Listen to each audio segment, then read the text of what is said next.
우리가 2016년 큐티 12월 달 마지막이죠. 골로새서 1년 동안 달려오는데 여러분들 고생 많았습니다. 이제 2016년은 골로새서로 마감하고, 그리고 2017년은 신년 새해를 요한복음과 함께 시작하도록 하겠습니다.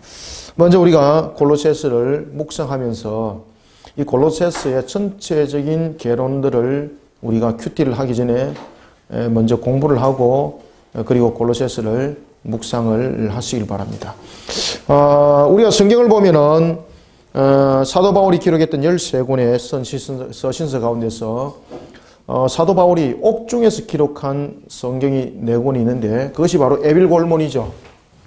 에베소서, 그리고 뭐지죠?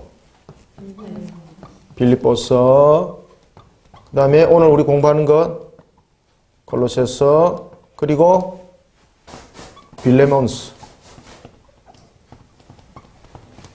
요 4권의 성경을 우리가 사도 바울이 옥중에서 기록했다. 그래서 옥중서신이라고 우리가 말을 하는 겁니다.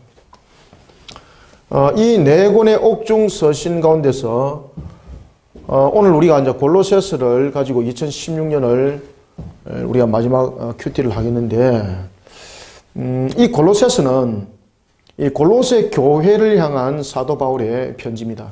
여러분들 골로새 교회를 누가 개척했다 생각하세요? 골로새 교회. 맞습니다. 뭐 사도가 개척했습니다. 누군가가 개척했겠죠. 여러 가지 설들이 많은데, 오늘 이제 본문에 보면 그것을 이제 전체적으로 보지는 못하지만은 개론적인 측면에서 골로새서 4장까지를 우리가 볼 터인데, 골로새서 1장 7절에 보면은 한 사람이 등장하는데, 에바브라. 이 골로새 개척은 에바브라가 골로새 교회를 개척하게 됩니다. 에바브라가. 이 에바브라는 사도 바울이 에베소 교회뿐만 아니라 여러 그 교회를 통해서 그가 이제 사역을 감당했는데, 이 골로새 교회는 사도 바울의 복음을 들었던 에바브라가 이 골로새 지역에 가게 됩니다. 그래서 그가 골로새에 가서 골로새 교회를 개척하게 되는데, 이 골로새 교회는 주로 여러분 가정교회입니다. 가정교회. 물론 초대 교회들이 대부분 다 지금처럼 이런 건물이 어리어리하게 지어지고 이런 교회들이 아니고요. 당시 초대 교회들의 형들들이 가정교회의 유형들을 많이 가지고 있었습니다. 그 가운데서 에바브라가 사도 바울의 복음을 듣고 그가 회심하고 골로새에 가게 되는데, 골로새에서 그가 교회를 개척한 것이 바로 이 골로새 교회, 가정교회가 되겠습니다. 이 골로새 교회는 여러 가지 부분에 골로새 교회에 대한 사도 바울이 칭찬을 하고 있는 것처럼, 칭찬을 받을 것이 있는가 하면은 또한 사도 바울로부터 크게 지목을 받는 것이 하나가 있었는데, 그것은 바로 이 골로새 교회의 2 종류의 이단들이 골로새 교회에 들어오게 됩니다. 이것은 아마 초대 교회의 아마 대부분의 골칫거리였을 거예요. 초대 교회에 있을 때에 2세기, 3세기 속에서 있었던 그 가운데서 가장 여러분들 대표적인 이단들, 2 이단을 고르라면은 어떤 이단들이 있는가 하면은 유대주의적 이단, 그리고 영지주의 이단입니다. 이 2 이단들이 이 골로새 교회에 들어와서 골로새 교회를 아주 힘들게 만드는 겁니다. 이런 골로새서는 여러분들이 기록의 연대는 어느 정도 됐는가? 기록의 연대는 AD 한 62년에서 63년 사이에 우리가 이렇게 성경이 기록되어졌다라고 볼 수가 있습니다. 골로새서는. 그래서 사도 바울이 옥중에서 서신을 기록하는데, 사도 바울은 여러분들이 잘 아시는 것처럼 2차례, 어떤 분들은 사도 바울이 2차례의 옥중 생활을 했다라고 말하시는 분도 있고, 어떤 분은 3차례에 거쳐서 옥중 생활을 했다는 분도 있는데, 이 말도 맞고 이 말도 맞아요, 여러분들. 사도 바울이 첫 번째 1차 여러분들 옥중에 있을 때는 1차 옥중에 있을 때는 사도 바울이 여러분들 가택연금이었습니다. 가택연금. 그래서 성경은 1차 옥중에 있었던 그의 모습을 가지고 그가 새방에 살았다라고 성경은 말합니다. 살았다. 그때 사도 바울은 자신은 가택연금이 되어 있었지만은 출입에 대해서 제한을 받았을 뿐입니다. 출입에 대해서 제한을 받았을 뿐이고 사도 바울이 있는 가택연금이 되어 있는 그 새방에 누구든지 이렇게 자유스럽게 들어올 수가 있었어요. 그렇기 때문에 하나님께서 이 옥중을 통해서 사도 바울에게 두 가지 큰 일을 하게 됩니다. 첫 번째는 성경을 집중적으로 더 기록을 하게 되고, 두 번째는 이 로마를 향해서 복음을 전하는 데 있어서 이 아주 안정적인 그런 하나의 보초로 하나님께서 이것을 허락하신 것입니다. 그래서 여러분들요, 우리가 창세기도 보면은 여러분들이 잘 아시는 것처럼 요셉이 만 2년 동안 여러분 옥중에 있었죠. 요 옥중은 지난주에도 제가 여러분들에게 오후 예배 때에 창세기 강론을 통해서 말씀드렸던 것처럼 이게 은혜의 집이라, 은혜의 집. 이 옥중을 통해서 그는 자신의 생명을 보디발 아내로부터 보호받을 수 있었고, 그리고 또 하나는 다른 곳에 자신이 떠나지 아니하고 애굽의 총리로 쓰임받는 그런 기간 동안에 하나님께서 두시는 아주 안정한 장소가 되는 겁니다. 이왕이면 좀 더 좋은 장소에 두지 왜 옥중에 두는가 라고 말할 수도 있지만은, 여러분들 부정한 짐승을 왜 하나님께서 두셨다고 말하고 있죠? 부정한 짐승을 하나님께서 왜 두셨습니까? 정한 짐승을 더욱더 생육, 번성, 충만케 하기 위해서 부정한 짐승을 두셨어요. 다시 말하면은 옥중에 그를 두었다는 것은 요셉을 더욱더 신앙으로 번성시키는 거예요. 요셉을 신앙으로 더욱더 충만케 하는 거예요. 여러분들 아시겠습니까? 오늘 사도 바울이 옥중에서 성경을 기록하게 되는 이 옥중 서신, 다시 말하면 로마 1차 때에, 그가 1차 투옥 때에 이 옥중 서신을 쓰게 되는데, 그 옥이 바로 하나님의 은혜 집이라는 거예요. 그가 여러분들 로마의 복음을 전하는 데 있어서 자신이 옥중에 있다 보니까 감사한 것은요, 물론 경비는 자신이 다 되어야 되는 거예요. 이 참 웃기는 것은 이 가택연금을 시켜놔놓고 이 새 빵에 대한 이 집세는 요 안에 들어있는 사람이 되어야 되는 거예요. 로마 정부에서 주질 않습니다. 그래서 사도 바울이 그 새 빵에 대한 세 값을 다 계산했었어요. 그리고 이 군사들이 이 앞을 다 지키고 있어요. 그러니까 여러분 신변이 얼마나 안전하게 보호될 수 있습니까? 그죠? 그러니까 보험 전환인데 막 최고인 거예요. 보험 전환인데. 그래서 그가 이 가택연금 속에 있을 때에 여러분들이 잘 아시는 것처럼 이 빌레몬서를 기록할 때에 누구를 전도하지요? 예? 오네시모에게 편지를 하잖아요. 그죠? 오네시모에게 편지를 하면서, 자, 우리가 빌레몬서를 한번 볼까요? 빌레몬서 1장 어디를 우리가 읽어보는가 하면은 1장 아니요 10절 말고요.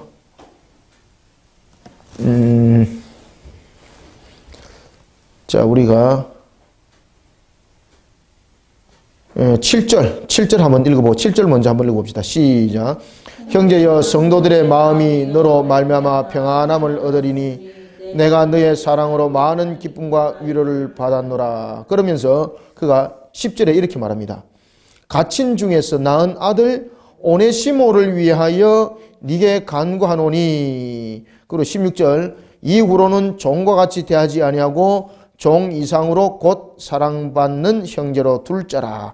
내게 특별히 그러하거든 하물며 육신과 주 안에서 상관된 니게라. 그죠? 오네시모에 대한 이 빌레몬에게 편지를 보낼 때에 그가 옥중에서 여러분들 잘 아시는 것처럼 오네시모를 전도하게 됩니다. 오네시모는 여러분들 잘 아시는 것처럼 노예잖아요. 그죠?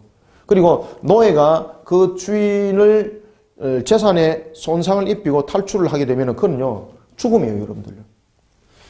오네시모가 자신의 생명을 건지기 위해서 그가 탈출구로 삼았던 것이 바로 이 옥중에 있는 새방에 있는 다윗에게로 피신하는 것이었습니다. 거기서 그가 복음을 전해듣게 되고 그가 사도 바울의 아주 귀한 일꾼이 되는 것입니다. 이와 같이 옥중이 사람 눈으로 볼 때는 야 이거 정막강산이고 사람 눈으로 볼 때는 이게 말이지 인생의 폐잔병이라고 볼 수도 있지만은 사도 바울이 보는 옥중과 죄를 지어서 갇힌 사람들의 옥중은 다른 거죠. 그래 하나님께서 은혜 틀을 탁 이루는 거예요. 요셉도 여러분들 마찬가지죠. 옥중이 하나님께서 은혜 틀을 탁 이루는 거예요. 그러니 복음을 전하는 데 있어서 옥중에서 복음을 전하는 데 있어서 노예뿐만 아니라 여러 다방면의 사람들이 들어오는 데 있어 들어오는 사람에 대해서는 뭐 제한을 하지 아니하니까. 그리고 여러 가지 또한 그 안에서 문제들이 일어나면은 이 밖에 있는 이 군인들이 또 안에 보호를 함께 해주는 그런 역할도 감당하고 있으니까요. 얼마나 신변적으로 안전하겠습니까? 그리고 또한 그가 이 옥중에서 빠져나올 수 없으니까 그 시간에 뭘 하겠습니까? 그러니까 말씀과 기도에 전념을 다하는 거예요. 그러면서 그가 옥중에서 성경들을 기록을 해 나가기 시작합니다. 이때에 그가 기록을 했던 대표적인 성경이 옥중 서신이 있었는데 그것이 바로 에베소스였고 그리고 빌립보스였고 골로새서였고 빌레몬스였습니다. 특히 골로새서는 에바브라에 의해서 개척되었던 교회였는데 이 두 이단 세력에 있어서 교회가 큰 환란과 어려움 속에 봉착하게 되는 겁니다. 사도 바울이 그것을 전해 듣는 겁니다.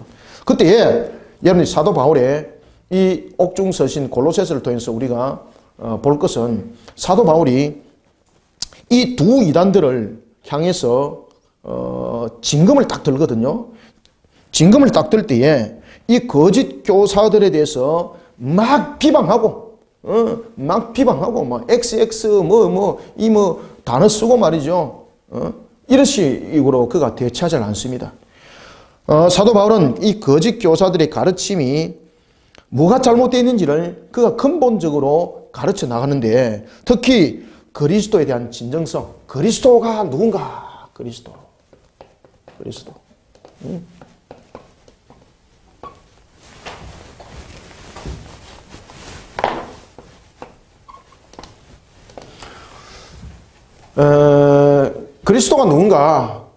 그리스도가 누군가에 대해서 그가 아주 정확하게 일목요연하게 신학적으로 그리고 아주 간략하게 그가 제시를 할 때에 그리스도의 진정성과 그리고 그리스도의 본성과 탁월성을 제시를 합니다.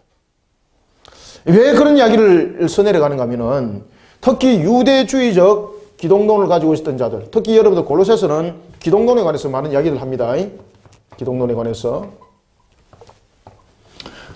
특히 여러분들 유대주의적 기독론, 영지주의적 기독론을 가지고 있는 자들이 가지고 있는 이 사상들이 매우 많은 문제점들을 가지고 있었습니다. 특히 유대주의적 요소를 가지고 있었던 그 기독론을 가지고 있었던 이단들은 예수 그리스도를 믿는 믿음만으로 구원받지 못한다.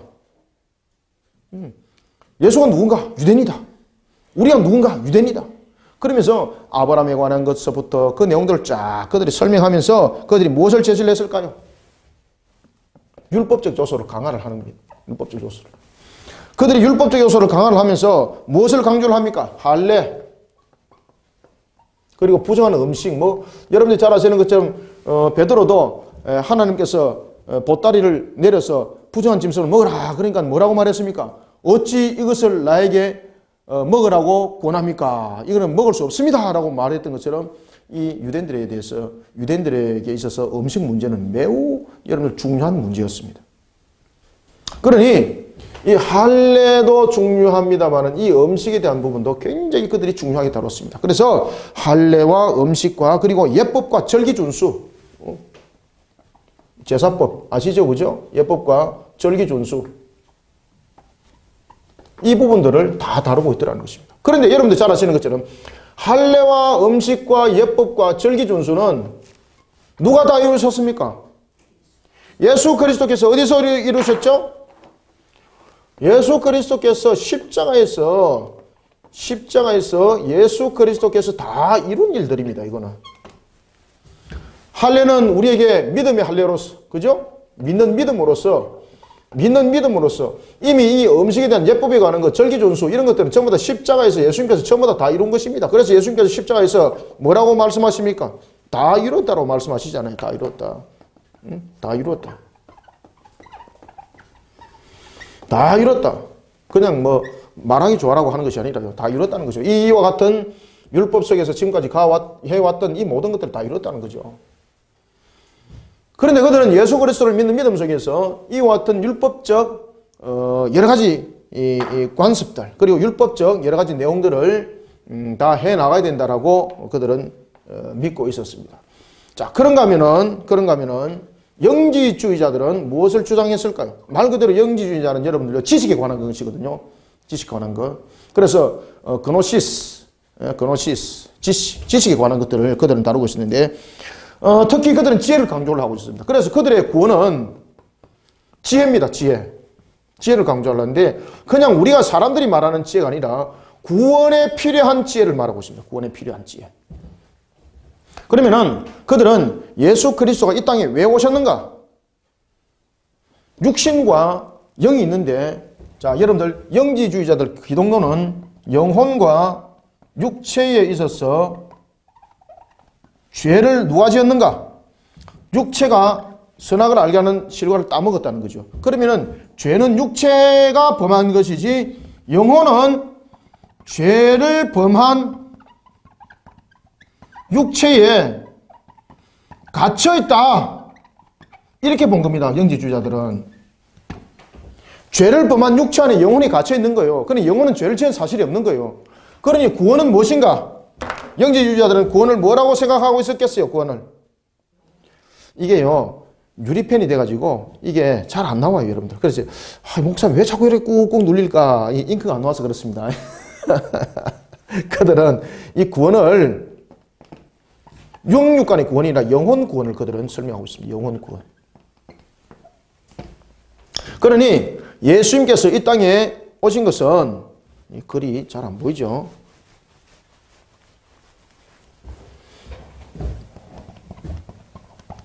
죄를 범한 육체는 영혼은 죄를 범한 육체에 갇혀있다. 갇혔다. 그들은 그렇게 본 겁니다. 그러니까 영혼을 구원해내야 되잖아요. 그러면 예수님께서 왜 오셨는가? 이 영혼이 육체로부터 벗어나려고 그러면은 이 육체로부터 벗어날 수 있는 지혜가 있어야 된다는 거예요. 지혜가. 그래서 예수님께서 이 땅에 오신 이유는 우리의 영혼에게 그 구원의 길을 가르쳐 준다는 거죠. 그래서 이 죄악된 육체를 벗어나는 길을 가르쳐 주기 위해서 예수님께서 오셨다라고 말하고 있는 겁니다. 그래서 그것을 그들은 구원이라고 말합니다. 이런 영지주의자들 속에서 일어났던 대표적인 기독론 가운데서 하나가 뭔가 하면 지혜를 강조하고 있다는 거죠. 그래서 지혜는 우리가 말하고 있는 그런 지혜가 아닙니다. 전도서에 나오는 그런 지혜가 아니고 바로 구원을 말할 때에 육체는 죄로 인하여서 그 죄값을 치불하고 있지만 영혼은 억울하다는 거죠. 그러니 영혼을 건져내기 위해서 예수님께서 메시아가 오셨다는 거죠. 그래서 메시아가 이 땅에 오신 것은 그런 구원의 지혜를 전달하기 위해서 왔다. 지혜를 전달하기 위해서 왔다. 이렇게 그들은 전했었는데 놀랄 사실은요. 이 영지주의적 이 기독론이 지금도 영향력을 끼치고 있다는 사실입니다. 초대교회로부터 시작해서 지금까지 아주 지속적으로 이단 사이비들에게 영향력을 끼치고 있는 그 대표적인 것 가운데 하나가 여러분 영지주의 기독론입니다. 지금도 영향력을 끼치고 있어요. 그런가 하면은 두 번째는 그들이 지혜만을 강조한 것은 아니죠. 이들이 천사를 숭배했습니다. 천사 숭배. 천사 숭배 사상을 가지고 있었습니다. 역할론이죠. 역할론. 천사 숭배. 이 역할론입니다. 그러니까 천사가 필요하다는 거죠. 왜? 구원을 함에 있어서 사람도 필요하고 우리는 구원을 어떻게 우리는 말하고 있습니까? 예수 그리스도를 믿는 오직 믿음으로 우리는 구원을 받는단 말이죠. 십자가에서 이미 다 이루셨지 않습니까? 그런데 영지주의자들은 그렇지 않습니다. 영지주의자들은 구원에 있어서 세 가지가 필요해요. 예수 그리스도의 한 지식이 필요하고 두 번째는 이런 역할들을 함에 있어서 또한 필요한 것이 천사고 그리고 세 번째는 사람의 역할들입니다. 그렇기 때문에 이 영지주의자들은 구원에 있어서 이 세 도구가 전부 다 작용이 다 돼야 되는 거예요. 여기서 하나라도 빠지면은 구원의 길에 이를 수 없어요. 그들이 이해하면. 이런 기독론들을 그들이 펼쳐나가는 겁니다. 그래서 사람보다 뛰어난 능력을 가진 천사를 숭배하는 사상들이 영지주의 속에서 만연했습니다. 아주 만연했습니다. 그 다음에 세 번째는 영지주의자 기독론 속에서 나타나고 있었던 세 번째가 뭔가 하면 금욕주의입니다. 금욕주의. 영혼이 죄를 지은 것이 아니라 육체가 죄를 지은 것이죠. 그래서 육체를 이 땅 위에서 결박시키는 거예요. 그래서 부부관계도 금하게 만들고 남녀관계를 금하도록 만드는 겁니다. 왜냐하면 육체가 죄를 지은 것을 그 값을 지불해야 된다는 거죠. 그래서 초대교회 시대 때에 이 금욕주의가 굉장히 성행했습니다. 금욕주의가. 그리고 이제 영지주의자들 속에서 금욕주의자가 있는가 하면요, 굉장히 또 극단적으로 성적 타락주의자들이 있습니다. 양의 뭐 육신은 구원받지 못하는 거잖아요. 그러니까 그 육신을 가지고 그냥 즐겨버리는 거예요, 그냥. 이런 이원화 속에 있었던 이 영지주의자들, 이들의 영향력을, 치명적인 영향력을 놀랄 사실은 이 골로새 교회가 딱 받아버리는 거예요. 그래서 사도 바울이 이 골로새서를 기록을 할 때에 이 골로새서 내용들을 기독론적인 측면에서 골로새를 기록을 하는 겁니다. 골로새를. 그래서 이 기독론 속에는 여러분 누가 등장합니까? 그리스도가 등장하는 거예요. 그리스도. 그리스도. 따라서 이 골로새서는 특히 기독론적인 측면에서 그 내용들을 제시할 때에 그리스도는 누군가? 그죠? 그리스도는 누군가? 여러분들 그리스도가 누구예요? 자, 이거 지워도 되겠습니까? 여러분들 그리스도가 누구예요? 메시아. 그리스도가 누구예요? 구세주. 그리스도가 누구예요? 하나님이에요. 그죠? 본질적으로. 사람이 구세주가 될 수 없고 사람이 메시아가 될 수 없습니다. 본질적으로 그리스도의 제일 첫 번째 조건은 그리스도는 하나님이셔야 되는 거예요. 왜냐하면 완전한 재물이었고 완전한 구원에 이르도록 하는 것은 하나님 외에는 길이 없습니다. 따라서 이 골로새서를 사도 바울이 기록을 할 때에 기독론적인 내용을 통해서 그가 그리스도에 관한 내용들을 그가 써내려가는데 이 반사돼서 잘 안 보이죠? 예? 그가 그리스도에 관해서 골로새서에서 그 내용들을 기록을 하게 되는데 그리스도를 제시를 하면서 제일 먼저 그리스도는 누군가? 여러분들 그리스도에 관해서 제일 먼저 이야기를 할 때는 우리는 그리스도에 관해서 무엇을 말해야 되겠습니까? 그리스도가 구속주요 동시에 누구임을 그렇죠. 창조주임을 먼저 증명해야 되는 거예요. 메시아로 오신 그분이 구속주인데 그분이 창조주가 되어야 되는 거예요. 여러분들. 그죠? 이것을 기독론적인 측면에서 에베소를 통해서 그가 증명을 하고 있습니다. 그렇기 때문에 이 골로새서는 뭐 이단 사입을 향해서 어떤 그들을 향해서 그들 뭐 주장에 대해서 공박하고 이런 것이 아니라 아주 조용하게 마치 철피를 들고 그들의 심령들을 끌고 내려가듯이 골로새서를 기록을 하게 됩니다. 그래서 골로새서는 논쟁 방식이 그리스도의 진정한 본성은 어떤 것인가? 그리고 그리스도는 어떤 탁월성을 가지고 있는가? 그것을 제시함으로써 이단들의 헛됨을 드러내게 하는 그런 논박을 잠재우는 그런 방식을 취하고 있는 것이 골로새서의 특징이라고 여러분들 보시면 되겠습니다. 그래서 그리스도는 누군가? 구sek주이면서 창조주이시다. 그러면서 그리스도는 누군가? 교회의 머리가 되신다. 교회의 머리. 자, 이 교회의 머리가 된다는 것은 그러면은 그리스도의 지체는 누군가? 우리 그리스도인이 되는 거죠. 그리스도의 교회의 머리는 바로 그리스도시다. 이것을 우리에게 제시를 해주고 있고 그 다음에 우리에게 네 번째로는 화평의 주라는 것을 이 골로새서가 설명을 하고 있습니다. 그래서 골로새서는 두 이단인 유대주의적 기독론을 가지고 있는 이단, 그 다음에 영지주의 기독론을 가지고 있는 이단, 이 이단들 향해서 그리스도는 누군가? 이것을 증명해 나가면서 그리스도의 본성, 그리고 그리스도의 탁월성, 이런 것들을 통해서 그 논박을 잠재웁니다. 그때에 그는 그리스도에 관해서 네 가지를 중점적으로 내용들을 다루고 있는데 그것은 무엇입니까? 첫 번째 구속주. 그 구속주가 창조주이시다. 그리고 그 창조주이신 그분이 우리 교회의 머리가 되신다. 그리고 그분이 우리에게 모든 화평을 주시는 화평의 주관자이시다. 이것을 골로새서가 크게 4장 1장부터 골로새서가 여러분 1장부터 4장까지 구성되어 있죠. 1장부터 4장을 통해서 이 내용들을 써내려가고 있는 것을 볼 수가 있겠습니다. 특히 여러분들 영지주의는 2세기에서부터 시작해서 이 초대 교회의 큰 골칫덩어리였죠. 이런 영지주의자들 지금 이 시대도 우리에게 많은 교회를 향하여서 뭐 도전을 하기도 하고 여러 가지 것들을 자신들이 또 새롭게 만들어서 또 도전을 하기도 하는데 근본적으로 우리는 신앙을 바르게 세우는 교리가 이 속에서 바로 세워져야 되겠다라는 것을 골로새서를 통해서 다시 한 번 더 우리가 깨닫게 되는 겁니다.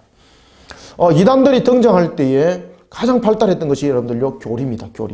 교리는 처음부터 만들어진 것이 아니라 이단들을 방어하는 측면에서 성경이 말하는 것을 아주 일목요연하게 그것을 신학적으로 정리하여서 나타낸 것이 여러분들 교리입니다. 그러니 교리 공부가 얼마나 중요한지 모르겠습니다. 이런 속에 우리가 골로새서의 내용을 우리가 보도록 하겠는데 이 골로새서는 전부 다 전체적으로 4장으로 여러분들 구성되어 있죠. 이 특히 골로새서는 4장으로 구성되어 있으면서 크게는 우리가 1장부터 2장까지 그리고 두 번째는 3장부터 4장까지 두 단락으로 우리가 골로새를 볼 수가 있는데 1장부터 2장까지는 이단에 대한 경계와 교리적 설명을 강화를 하고 있습니다. 그리고 또한 3장부터 4장까지는 그리스도인으로서의 거룩한 삶에 관해서 그 내용들을 다루어가는 것을 볼 수가 있습니다. 자, 이런 골로새서 우리가 이제 본문을 보면서 우리가 또 하나하나 한번 되짚어보고 점검을 해보는 시간이 되도록 하겠습니다. 여러분들 아시겠죠? 골로새서가 왜 기록이 됐는지, 그리고 골로새서가 어떤 목적으로 기록됐는지도 여러분들 이제 아시겠죠? 교리로 반드시 세우셔야 됩니다. 우리가 하나님의 주신 말씀, 그 말씀이 바탕이 된 교리, 그 교리를 잘 배우고 또 그것을 잘 삼가 깨닫는 것이 우리에게 매우 필요한 것이라 볼 수가 있겠습니다. 자, 이런 속에 우리가 골로새 여러분들 1장을 먼저 한번 보십시오. 자, 골로새서는 여러분들 전체적으로 두 단락으로 우리가 골로새서를 볼 수가 있다. 첫 번째는 1장부터 2장, 그리고 두 번째는 3장부터 4장까지의 내용의 구성을 볼 수가 있는데 1장부터 2장까지는 그 내용이 그리스도의 진정성입니다. 그리고 그리스도의 본성. 그리스도의 본성은 무엇인가? 그죠? 그리스도의 진정한 본성은 무엇인가? 이것을 강조하면서 이단들의 주장을 교리적으로 반박합니다. 교리적으로. 이단의 주장을 교리적으로 반박합니다. 그 내용이 1장부터 2장까지의 이 내용에 실려져 있고 그 다음에 3장부터 4장까지는 그리스도인의 거룩한 삶에 대해서 그 내용을 다루고 있습니다. 그리스도인의 거룩한 삶에 대해서 다루고 있습니다. 거룩한 삶에 대해서.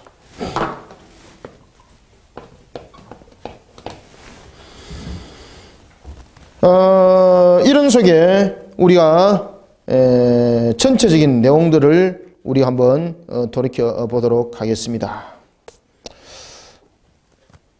먼저 1장을 여러분들 한번 봅시다. 1장부터 4장까지니까 골로새는 그 내용들이 그렇게 여러분들 길지 않으니까 이번 큐티를 통해서 여러분들 묵상을 잘 하시고 오늘은 이 본문들이 그렇게 길지 않으니까 본문들을 한번 보면서 그전에는 그 전체적으로 제가 개론만 말씀드렸고 성경 공부 시간에 본문을 다시 다뤘어요.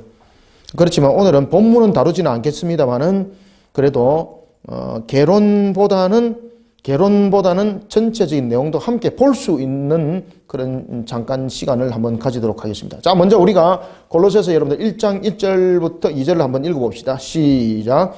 하나님의 뜻으로 말미암아 그리스도 예수의 사도된 바울과 형제 디모데는 골로새에 있는 성도들 곧 그리스도 안에서 신실한 형제들에게 편지하노니 우리 아버지 하나님으로부터 무엇이 은혜와 평강이 너희에게 있을지어다. 자, 여러분들 아멘. 먼저 여기서 사도 바울의 서신에 여러분 공통점들 그리고 사도 바울의 서신의 특이점이 나타나는 것 가운데 하나가 뭔가 하면은 항상 처음에 인사로 시작하고 칭찬으로 시작해요. 처음부터 막 이렇게 막 공격적이고 막 질타하고 이러는 것이 아니라 아주 일목요연하게 마치 답안지를 써내려 가듯이 사도 바울이 항상 인사를 먼저 하고 그리고 난 뒤에 자신의 뭐 사도성에 대한 것을 변론할 일이 있으면 사도성에 관한 것들 이야기를 하고 이런 식으로 해나가는 것을 우리가 볼 수가 있습니다.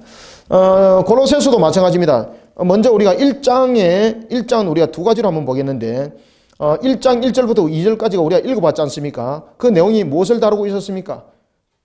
이 골로새 교회를 향하여서 지금 인사를 하면서 지금 자신에 관해서 지금 두 가지의 크게 내용들을 다루고 있죠. 첫 번째는 자신의 사도성이죠. 자신의 사도는 무엇으로부터 이루어졌다라고 말하고 있습니까? 그렇죠. 하나님의 뜻으로 말미암아 누구의? 그리스도 예수의 사도라고 말하는 거예요. 그리스도 예수의. 그러면서 그리스도에 관한 것에 대한 오늘 본문에 나타나고 있는 것처럼 그 본성은 무엇인가? 이것을 다루고 있는 거죠. 그래서 우리가 골로새서를 보면은 1장 1절부터 12절까지죠. 12절까지는 그 내용이 무엇을 다루고 있는가 하면은 사도 바울의 인사와 그리고 감사와 그리고 자신에 대한 모습을 다루고 있습니다. 첫 번째는 이 내용 속에서 인사를 하고 있고 그 다음에 자신의 사도성에 관해서 그 사도성이 어떻게 이루어졌는가 라는 것에 대해서 이야기를 하고 있고 그 다음에 이 1장에서는 또 내용적으로 다루고 있는 것이 뭔가 하면 사도 바울의 감사와 그리고 그의 기도가 중보 기도가 그 속에 다루어지고 있는 것을 볼 수가 있습니다. 뭐 도고 기도라고 말하는 것이 더 정확하겠죠, 그죠? 사도 바울의 감사와 도고 기도가 있습니다. 사도 바울의 감사 기도와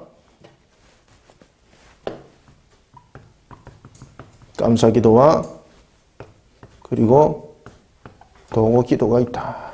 제가 여러분들 왜 이 단어를 일부러 썼는가 하면은 각 교회에서 중보기도라는 단어를 다 쓰고 있는데 근데 이게 한번 그 총회에서도 이 문제점들이 그런 이유에서 중보라는 단어를 쓰면 안 된다. 도고라는 단어를 쓰든지 아니면은 합심이라는 단어를 쓰는 것이 맞다. 맞습니다. 그죠? 중보는 이미 하늘 보좌 우편에서 주님께서 중보자로 계십니다. 지금 우리를 위해서 중보자로서 중보기도하고 계세요. 그래서 우리는 중보기도가 아니라 예수님이 오시기 전에는 중보기도라는 단어가 맞습니다. 중보자로서 역할도 했습니다. 모세도 그렇고 뭐 아브라함도 그렇고 다 그런 역할들을 했거든요. 근데 주님께서 오신 것은 하나님과 우리 사이에 중보자로 오신 거예요. 그리고 그분이 오셔가지고 없어졌으면은 우리가 중보기도가 맞아요. 그런데 그분은 지금도 영육간에 계세요. 아시겠습니까? 신성과 인성의 위격적 연합으로 하늘 우편에 계세요. 그래서 중보의 모습으로 계시는데 우리가 중보기도를 단어를 쓰는 것은 이것은 맞지 않다. 그래서 이것을 도고나 합심이라는 단어로 고치는 것이 맞다. 맞습니다. 이렇게 고쳐야 되는 거예요. 그러나 이것이 워낙 우리의 이제 관습이 되었고 입버릇처럼 되어버리다 보니까 중보기도라는 단어를 쓰는데 중보라는 단어를 쓸 때는 이러한 것들은 기본적으로 알고 중보라는 단어를 쓰는 것이 또 중요합니다. 아시겠죠? 그래서 중보기도라는 단어를 대신하여서 합심기도, 도고기도 뭐 이런 단어를 쓰는 것이 신앙적으로 더 맞다고 생각합니다. 그래서 사도 바울이 이와 같이 1장 1절부터 12절에는 그가 인사를 하고 자신의 사도성을 밝히면서 그의 사도성은 어디로부터 말미암았다고 말하고 있습니까? 그렇죠. 하나님의 뜻이에요. 하나님의 뜻. 사도는 하나님의 뜻. 특히 여러분들 이단 사이비들이 보면 자신들이 스스로 사도라고 말을 하지 않습니까? 그죠? 자신들이 사도라 말하면서 무슨 증을 또 제시를 합니까? 하나님께서 여러분 사도증 준 사실이 없죠? 사도 정서를 갖다 딱 내놓으면서 사도 바울은 사도 정서가 없으니까 그는 사도가 아니다라고 그렇게 말하고 있습니다. 그러나 사도는 하나님의 뜻에 의해서 사도가 주어지는 것이고 그리고 사도는 그리스도 예수의 사도인 거예요. 그리스도 예수의 사도인 거예요. 사람의 사도가 아닙니다, 여러분들. 무슨 당파에서 만드는 사도가 아니에요. 그리스도 예수의 사도예요. 그리스도 예수. 그래서 사도성의 성격에 관해서 그가 명확하게 지금 밝히고 있는 겁니다. 사도는 어떻게 세워지는가? 사도의 세우심은 하나님의 뜻이다. 그런데 그 사도의 성격은 무엇인가? 어떤 성격을 가지고 있다고 그랬습니까? 그리스도 예수의 사도라는 성격 외에는 아무것도 사도에 대한 성격은 없다. 그죠? 그래서 이 1장 1절과 2절을 통해서 아주 짤막한 내용이지만은 그가 특히 1절에 대해서 이런 신학적인 부분들을 함께 다 여러분이 밝히고 있는 겁니다. 한 절에 관해서. 그래서 인사를 하면서 사도성도 함께 밝히고 특히 사도성은 그 세우심은 하나님의 뜻이다. 그 다음에 사도성의 성격은 그리스도 예수의 사도다.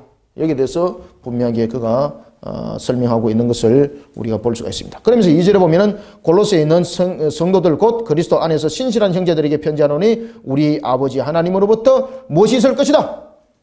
그렇죠. 은혜와 평강이 있을 것이다. 그러니 우리의 모든 평강들은 우리의 은혜들은 누구 안에서 이루어집니까? 그리스도 안에서 하나님으로부터 말미암아 이루어진다는 것을 여러분들이 믿으시길 바랍니다. 사도 바울이 이런 것들을 일목요연하게 딱 정리를 그냥 한 줄로 그냥 정리를 딱 해버리는 거예요.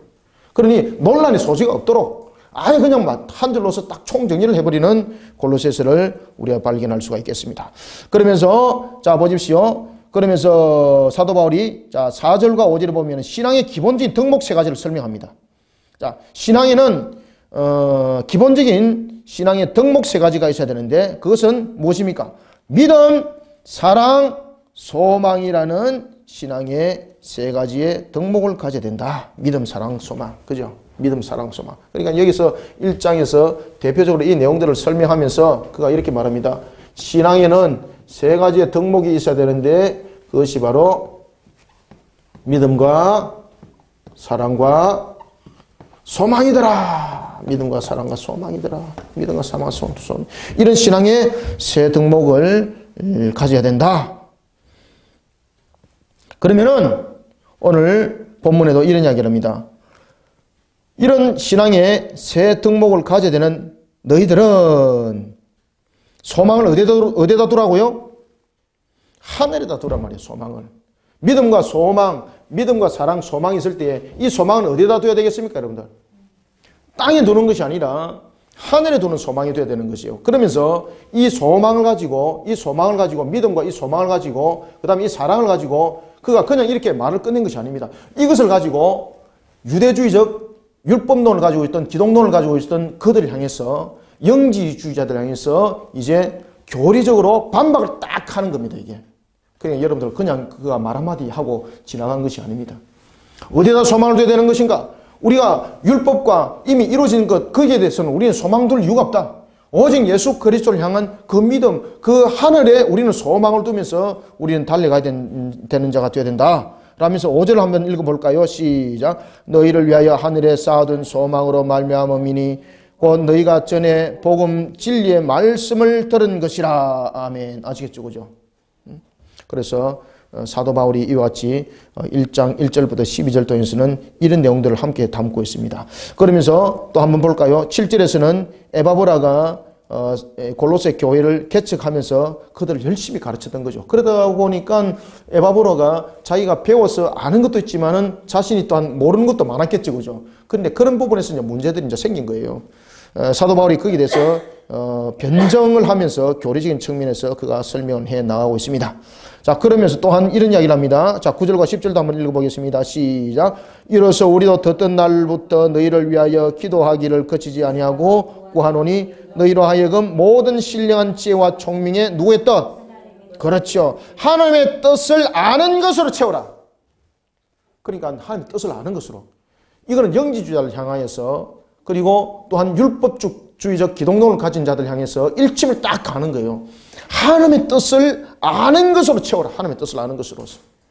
그러니 우리를 구원하기 위해서 온 것이 영의 구원을 위해서 왔다라고 말하는 그런 허우맹랑한 소리에 넘어가지 말고 그리고 또한 음식의 문제, 할례의 문제, 그리고 또한 절기를 준수하는 문제, 이런 문제, 예식에 관한 문제를 지키는 것으로 통해서 구원을 말하는 그들의 미혹되지 마라. 하나님께서 무엇을 우리에게 말씀하시고자 하는가? 그 하나님의 뜻을 아는 것으로 우리의 지혜와 총명을 채워라. 알겠죠? 그죠? 그래서 이것은 영지주의자를 향하여서 특히 그가 칼을 갈고 하는 이야기입니다. 자, 그리고 10절은 주께 함께 읽습니다. 또 시작. 주께 합당하게 행하여 범사에 기쁘게 하시고 모든 선한 일에 열매를 맺게 하시며 하나님을 아는 것에 자라게 해라. 아멘. 그래서 하나님을 아는 것에 자랑하게 해라. 따라서 1장부터 2장은 이와 같이 그리스도의 본성에 관해서 이제 사도 바울이 하나하나 여러분들 1절부터 그 내용들을 써내려가고 있는 것을 보면은 한 절 한 절이 아주 그 내용들이 교리적이고 그 내용들이 일목요연하게 우리의 신앙들을 통하여서 주님을 그리스도를 바르게 볼 수 있는 그런 시야를 넓혀준다라고 볼 수가 있겠습니다. 자, 이런 속에 내용들이 12절까지 실리가 있고요. 그 다음에 1장 13절부터 2장 7절까지 내용들은 1장 13절부터 2장 7절까지는 그 내용들이 무엇을 다루고 있을까? 앞에 내가 잠깐 말씀드렸던 것처럼 1장 13절부터 2장 7절까지는 그리스도에 관한 이제 본성에 관해서 그 내용들을 다루고 있는데, 첫 번째 구속주에 관해서 내용들을 다루고 있고, 두 번째는 그리스도는 창조주라는 사실을 다루고 있고, 세 번째는 그리스도는 교회의 머리라는 사실을 다루고 있고, 그 다음에 화평의 주라는 내용들을 이 내용 속에서 우리가 다루고 있는 것을 볼 수가 있겠습니다. 자, 그러면은 1장 13절부터 또 한번 봅시다. 자, 1장 13절에서 먼저 구원에 관해서 이야기를 하죠. 자, 13절 읽습니다. 13절부터 14절입니다. 시작. 그가 우리를 흑암의 권세에서 건져내사 그의 사랑의 아들을 나라로 옮기셨으니 그 아들 안에서 우리가 속량 곧 무엇을 얻었더라? 그렇죠. 우리가 그 아들 안에서 속량 곧 죄사함을 얻었다는 거죠. 그러니까 우리의 죄사함은 어떤 우리의 행위로서 이루어지는 것이 아니라는 것을 명확하게 지금 정리를 하고 있죠. 교리적인 측면에서. 아시겠죠? 그렇기 때문에 어떤 행위로 구원받는 것이 아니라, 어떤 지식으로 구원받는 것이 아니라 그리스도 안에서 우리는 속량받았다. 그리스도 안에서 속량받았다라는 것을 이야기를 하고, 그러면 그리스도는 누군가? 하나님의 형상이라는 거죠. 그리스도는 누군가? 보이지 아니하시는 15절, 보이지 아니하시는 하나님의 형상이다. 그 다음에 16절, 만물이 그에게서 창조되었다. 그러면은 그리스도가 누구란 이야기입니까? 그렇죠. 창조주라는 얘기. 창조주. 심지어 그리스도는 천사로 비교될 수 없다. 영지주의자를 향해서 지금 이제 공격을 가는 거죠. 영지주의자들은 천사 숭배 사상들을 가지고 있으면서 천사 역할들을 매우 중요하게 여겼습니다. 그런데 16절에서 그런 천사 숭배 사상을 가지고 있고 천사의 역할론에 관해서 이야기를 하고 있는 그들 향해서 이렇게 말합니다. 16절, 하늘과 땅에서 보이는 것들, 보이지 않는 것들, 이것이 여러분들 뭡니까? 이게 여러분들요, 이 천사들에 관한 내용들을 지금 다루고 있는 겁니다. 하늘과 땅에서 보이는 것들과 보이지 않는 것들과 혹은 왕권들이나 주권들이나 통치자들이나, 천사들 가운데서도 여러분들 왕권, 주권, 통치자, 권세 이런 계급을 가진 그런 반열에 그들은 두고 있었습니다. 천사 숭배 사상들에 가지고 있는 자들의 그런 보이지 아니하는 피조물의 네 가지를 제시를 하면서 모든 천사를 가리키고 있는 거죠. 왕권, 주권, 통치자들, 권세들 이러면서 보이지 않는 피조물을 네 가지로 제시를 하면서 천사들을 가리키고 있고, 그런 모든 천사들도 누가 창조했다? 그렇죠. 권세들이나 만물이 다 그로 말미암아 그를 위하여 창조되었다. 그러면서 영지주의자를 향해서 천사론에 관한 부분들을 반박을 딱 가는 거예요. 우리는 지금 여러분들 읽으면은 이게 무슨 뜻인가 별 의미가 없잖아, 그죠? 근데 골로새 교인들은 요 한 절을 딱 읽으면서 영지주의자들이 천사론에 관해서 했던 이야기들을 머릿속에 상기할 수밖에 없는 거예요. 그러니 골로새 교회에 대한 그런 논박에 대한 것도 우리가 미리 알고 들어가야지만이 묵상하는데 그 깊이가 있을 수 있는 거예요.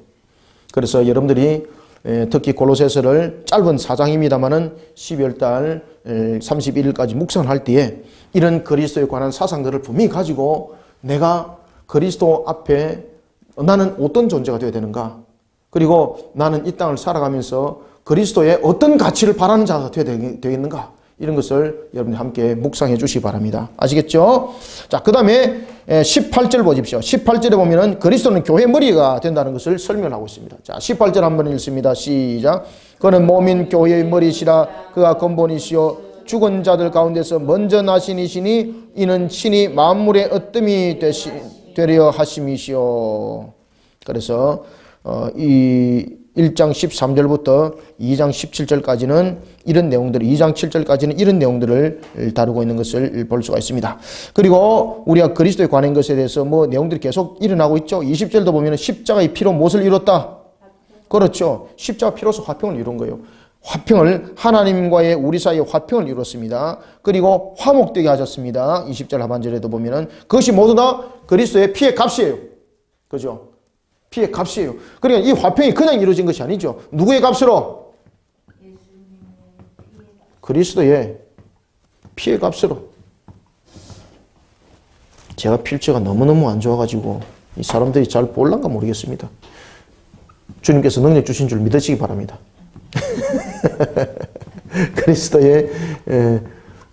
그리스도의 피의 값으로서 이 화평은 결국 왔다는 것을 사도 바울은 설명을 하고 있습니다. 자, 그리고 22절, 이제는 그의 육체의 죽음으로, 대속의 죽음을 말하는 거예요. 그의 육체의 죽음으로 22절부터 24절 읽습니다. 시작. 이제는 그의 육체의 죽음으로 말미암아 화목하게 하사 너희를 어떻게? 첫 번째, 거룩하게 했고, 두 번째 어떻게? 흠없게 했고, 세 번째 어떻게? 책망 없게 했는데 무슨 율법주의자들이 하는 이야기가 맞는가 이 말입니다. 아시겠습니까? 이미 그리스도께서 우리를 화평에 주로서 그의 피값으로 모든 것을 지불하셨습니다. 첫 번째 무엇을 하셨다고 말하고 있습니까? 우리를 거룩하게 했다. 거룩하게 했다. 두 번째 어떻게? 흠없게 했다. 흠없게. 첫 번째는 거룩하게 했고, 두 번째는 흠없게 했고, 그리고 또한 세 번째는 책망할 것이 없게 했다. 책망할 것이 없게 했다. 그런데 무슨 율법주의자들이 말하고 있는 그런 내용들이 이 속에 말이나 되느냐 이 말입니다. 그래서 이 모든 것들을 이루신 주님의 은혜 속에서 우리는 구원을 받은 것이지 다른 것들로 이야기해서는 아니 된다라고 그가 못을 박는 겁니다. 따라서 26절도 한번 읽어봅시다. 26절, 27절은 별표를 해놓으시길 바랍니다. 함께 읽습니다. 시작. 이 비밀은 만세와 만대로부터 감춰졌던 것인데 이제는 그의 성도들에게 나타났고 하나님이 그들로 하여금 이 비밀의 영광이 이방인 가운데 얼마나 풍성한지를 알게 하려 하심이라. 이 비밀은 너희 안에 계신 누구? 그리스도시니 곧 영광의 소망이니라. 아멘. 이와 같이 그리스도의 구원의 영광이 우리 속에 임한 줄 여러분들 믿으시기 바랍니다. 이와 같이 2장 7절까지 이러한 내용들을 다루고 있고, 그 다음에 2장 8절부터, 자, 2장 8절부터 빨리 하고 마치겠습니다. 2장 8절부터 22장 끝절까지, 23절까지는 어떤 내용들을 다루고 있는가 하면은 이단에 대해서 경계하라. 간단하게 말하면 이단에 대해서 경계하라. 이단에 대해서 경계하라. 여러분들 이단에 대해서 철저히 경계하시기 바랍니다. 예. 이단에 대해서 철저히 경계하라. 이단에 대해서. 이단을 경계하라. 경계하라. 이단을 경계하라. 여러분들 이단은 왜 경계해야 됩니까? 이단이 여러분들 잘 아시는 것은 이 사탄의 앞잡이죠, 이게. 이단을 경계하셔야 됩니다. 이단에 대해서 경계하라. 그러면 어떻게 경계해야 되는가? 자, 2장 8절부터 한번 봅시다. 누가 8절, 누가 철학과 헛된 속임수로 너희를 사로잡을까 주의하라. 이것은 사람의 전통과 세상의 초등학문을 따르며 그리스도를 따름이 아니다. 이단들이 그렇게 한다는 거죠. 뿐만 아니라 자 봅시다. 그 안에는 신성의 모든 충만이 육체로 거하시고 라면서 쭉 내용들을 설명하면서 또 이렇게 말합니다. 유대주의적 이단들에 관해서 또 이렇게 말합니다. 11절 읽습니다. 시작. 또 그 안에서 너희가 손으로 하지 아니한 할례를 받았으니 곧 육의 몸을 벗는 것이요 그리스도의 할례다. 그러면 우리의 할례는 무엇입니까? 육체로 할례를 하여서 말하는 것이 아니라 믿음으로 할례, 마음의 할례, 아시겠죠? 마음의 할례를 말하고 있다는 겁니다. 그리고 14절과 15절 말합니다. 14절 우리를 거스르고 불리하게 하는 법조문을 쓴 율법이죠. 정서를 지우시고 제어하며 버리사 십자의 못을 박으셨다. 십자에서 다 이뤘다는 것이죠. 십자에서. 그래서 우리가 여러분들 우리가 제2법 이런 것들은 전부 다 십자가에서 다 이루셨습니다. 그러나 다만 하나 우리가 신앙의 도덕법은 신앙에 아직도 우리가 지켜야 될 것이 있는데 십계명은 우리가 이 땅을 살아가면서 신앙 가운데 지켜야 될 영원한 우리의 법도와 규례입니다. 아시겠습니까? 이와 같이 십자가에서 모든 것을 다 이뤘다. 이런 내용들을 23절 속에서 다루고 있습니다. 그 다음에 3장 1절부터 4장 6절까지 3장 1절부터 4장 6절까지는 어떤 내용들을 다루고 있는가 한번 봅시다. 이것은 그리스도인으로서 거룩한 삶을 살아가는 거예요. 그러면 그리스도인으로서 어떠한 거룩한 삶을 살아야 되는가? 그리스도인으로서 거룩한 삶을 살아라. 거룩한 삶을. 그러면은 그리스도인으로서 어떤 거룩한 삶을 살아야 되는가? 첫 번째, 땅의 것이 아니라 위의 것을 추구하는 삶을 살아라. 자, 2절을 읽습니다. 시작. 위의 것을 생각하고 땅의 것을 생각하지 말라. 어떻게 거룩한 삶을 살아라고요? 첫 번째, 위의 것을 생각하고 땅의 것을 생각하지 마라. 그러면은 위의 것은 무엇이고 땅의 것은 무엇인가? 성경에서 설명합니다. 땅의 것을 사랑하라.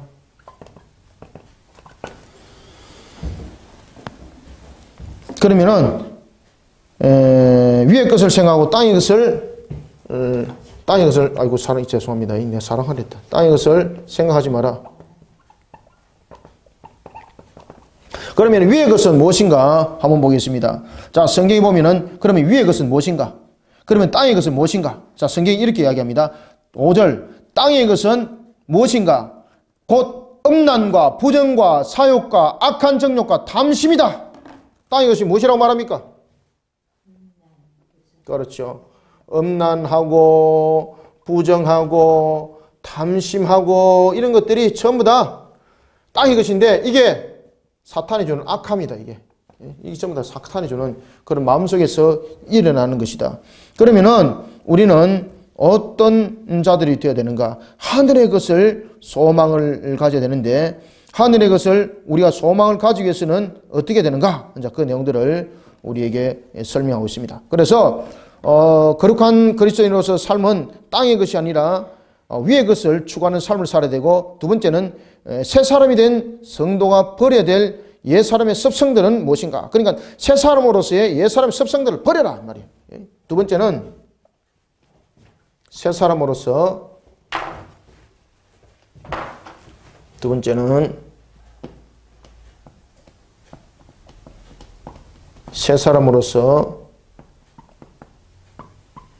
옛 사람의 습성을 버려라.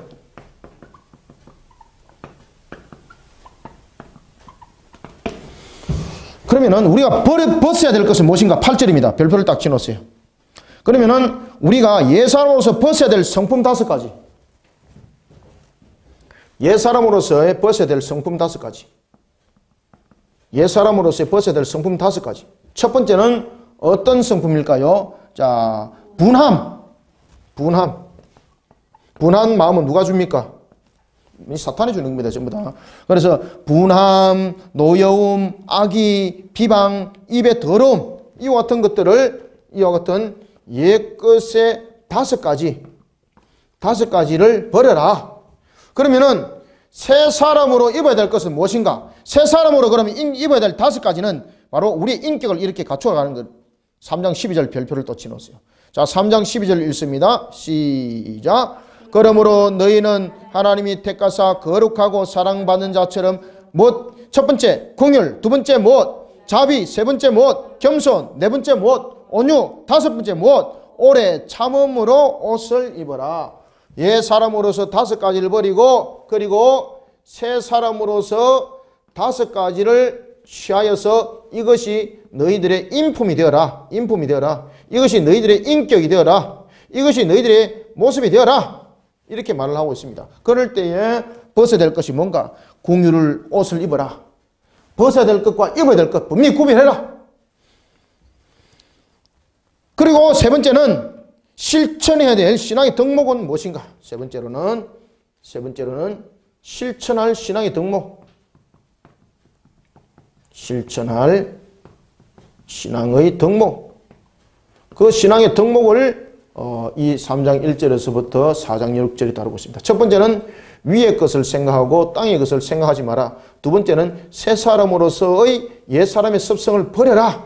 그리고 세 번째는 실천할 신앙의 덕목은 무엇인가? 이것을 다루고 있습니다. 그것이 4장 6절까지의 내용이 쭉 나옵니다. 특히 여러분들 보십시오. 18절부터 25절 한번 보십시오. 18절부터 3장 18절부터 25절에 보면 아내들아, 남편들아, 자녀들아, 아비들아, 종들아, 아시겠죠? 이것이 무엇이라고요? 실천해야 될 또 신앙의 덕목들을 말하고 있습니다. 아내들아 남편에게 복종하라. 왜냐하면 주 안에서 마땅함이라. 남편들아 누구를 사랑하라? 아내를 사랑하라. 사랑하며 괴롭히지 마라. 자녀들아 어떻게 하라? 부모에게 순종하라. 왜냐하면 주 안에서 기뻐하는 것이다. 아비들아 어떻게 하라? 너희 자녀들을 노하게 하지 마라. 낙심하지 말게 하라. 종들아 어떻게 하라? 상전들에게 순종하라. 이런 내용들을 다루는 것을 우리가 볼 수가 있겠습니다. 그 다음에 4장 7절부터 4장 7절부터 몇 절까지 있죠? 18절까지네요.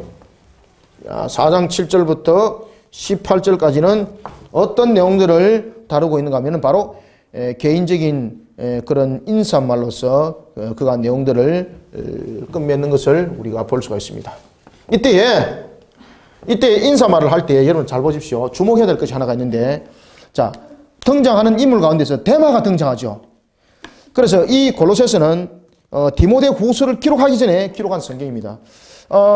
골로새서에서는 보면은 자기가 사랑받은 4장 14절 보세요. 사랑받는 의사 누가와 또 데마가 너희에게 문안한다 이렇게 나와 있는데 디모데후서 한번 보세요. 나중에 이 데마가 떠나버립니다. 세상에 데마가 왜 떠났는가 하면은 세상 속에 그가 넘어져 버립니다. 그러니까 여러분들 우리 신앙들은 자신할 수 없어요. 그가 성경의 마지막 유서라고 말하고 있는 디모데후서를 기록할 때에 디모데후서 여러분 4장 보십시오. 디모데후서 4장 10절 한번 펴봅시다. 디모데후서 4장 10절 읽고 제가 마무리 설명하고 마치도록 하겠습니다. 자, 4장 10절 한 목소리로 여러분들 읽어볼까요? 디모데후서입니다. 시작. 데마는 이 세상을 사랑하여 나를 버리고 어디로? 데살로니가로 갔고 그레스게는 갈라디아로, 디도는 달마디아로 갔고. 아멘. 세상 쪽으로 가버렸다는 거죠. 이 이후에 그렇게 돼버린 겁니다. 그러니까 여러분들요, 항상 하나님의 바른 신앙의 교리 안에 우리가 힘쓰고 애써야 될 부분들이 함께 있다는 것, 신앙 속에는 함께 있다는 것 여러분들이 반드시 깨달으시고 골로새서를 잘 묵상하시고 우리가 사이비 이단 속에 흔들리지 말고 항상 그리스도의 그 신앙, 그 바탕 위에 십자가 신앙, 그 바탕 위에 우리를 반드시 올려놓는 우리 성도들이 다 되시기를 소망합니다.